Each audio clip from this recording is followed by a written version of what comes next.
Selamat siang, Bapak dan Ibu sekalian.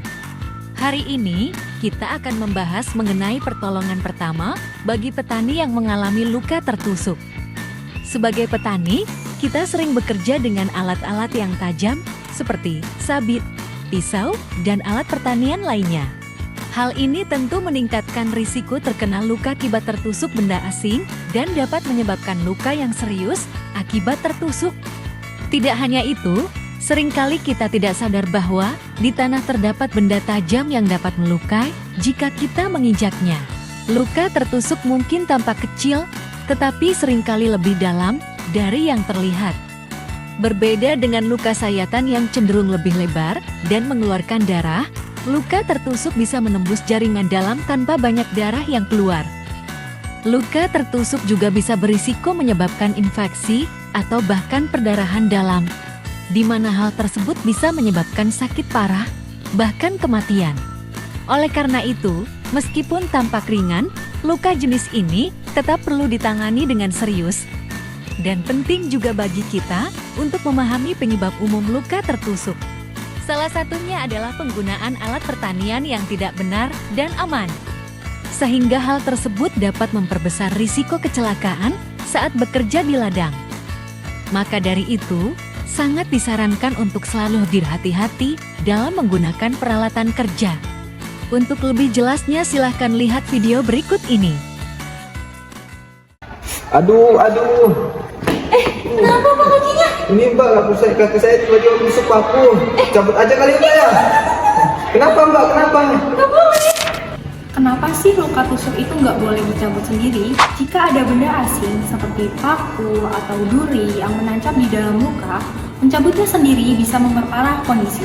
Karena yang pertama, bisa menyebabkan pendarahan yang lebih parah, terutama bila mengenai pembuluh darah besar. Yang kedua, bisa merusak jaringan lebih lanjut apabila benda tersebut ditarik keluar. Kemudian yang ketiga, bisa meningkatkan resiko infeksi apabila ditangani dengan teknik yang tidak steril. Kemudian yang terakhir juga bisa menyebabkan penyakit tetanus. Loh, kok bisa ya menyebabkan tetanus? Kenapa sih? Kita simak ya penjelasannya di selanjutnya. Tetanus disebabkan oleh bakteri Clostridium tetani yang biasa ditemukan di tanah, debu, maupun kotoran. Jika paku yang berkarat menusuk kulit, bakteri ini bisa masuk ke dalam luka dan berkembang di lingkungan yang minim oksigen seperti luka tusuk yang dalam. Bakteri ini menghasilkan racun yang menyerang sistem saraf dan mengakibatkan kekakuan otot yang parah, sehingga berpotensi fatal jika tidak segera ditangani. Sebelumnya kami telah membahas mengenai kenapa luka tusuk yang menancap di luka itu tidak boleh dicabut, kemudian juga membahas pengertian singkat dari tetanus. Saya akan melanjutkan pembahasan tersebut mengenai bahaya dari penyakit tetanus, kenapa bisa menyebabkan kematian. Tapi tahukah Bapak dan Ibu bahwa luka sekecil itu yang dianggap remeh atau bahkan ini lukanya kecil banget kok, gak apa-apa kalau nggak diobatin, itu bisa menyebabkan penyakit mematikan yaitu tetanus. Ketika Bapak dan Ibu terkena luka, terutama luka tusuk dalam, bakteri ini bisa masuk ke dalam tubuh. Masalahnya, bakteri ini tidak suka udara, jadi dia berkembang di dalam luka yang dalam dan tertutup. Begitu masuk ke dalam tubuh, bakteri ini menghasilkan racun yang menyerang saraf dan membuat ototnya menjadi sangat kaku. Inilah yang menyebabkan orang dengan tetanus mengalami rahang terkunci. Kemudian juga ketika sudah mengenai saluran pernafasan, membuatnya sulit bernafas hingga akhirnya bisa merenggang nyawa atau meninggal dunia. Jadi bukan lukanya yang berbahaya, tapi bakteri dan racun yang masuk ke dalam tubuh Bapak dan Ibu. Setelah membahas mengenai tadi bahaya tetanus, sekarang juga akan dibahas tentang cara pencegahan dari tetanus. Tetanus ini bisa dicegah dengan cara berikut, yaitu vaksinasi tetanus minimal 3 dosis. Saat baru lahir atau saat bayi, kita semua pasti sudah mendapatkan imunisasi dasar tetanus. Kemudian saat mau menikah, vaksin tetanus juga diberikan, terutama bagi calon ibu agar melindungi bayi yang ada di kandungan.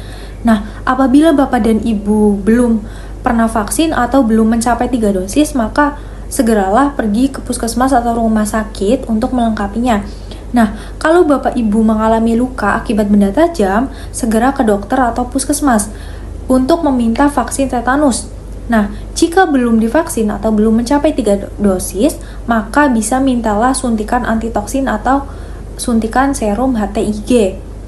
Serum HTIG atau suntikan antitoksin ini berfungsi mencegah racun tetanus menyebar ke tubuh dan mengikat otot, sehingga tidak menyebabkan kekakuan yang semakin parah sampai terjadi gagal nafas, kesulitan bernafas, atau sampai meninggal dunia. Nah, Bapak Ibu, sekarang kita sudah tahu ya bahwa tetanus ini bukan penyakit sepele, luka kecil, tapi bisa membawa maut kalau kita tidak berhati-hati. Oke Bapak dan Ibu sekalian, tolong ingat 3 langkah utama, yaitu dapatkan vaksin tetanus secara lengkap, kemudian lakukan pertolongan pertama kepada lukanya, dan segera pergi ke puskesmas kalau luka kotor atau dalam. Jangan tunggu sampai terlambat nggih Bapak dan Ibu, lebih baik mencegah daripada mengobati. Mari kita semua mulai lebih peduli dengan kesehatan agar bisa terus bekerja di sawah dengan aman dan sehat. Gimana sih penanganannya jika kita tertusuk benda tajam?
Untuk melindungi diri dari komplikasi seperti infeksi, maka langkah yang tepat harus dilakukan. Yang pertama, gunakan alat pelindung diri seperti sepatu boot yang kuat dan tahan air agar dapat melindungi kaki dari benda yang tajam.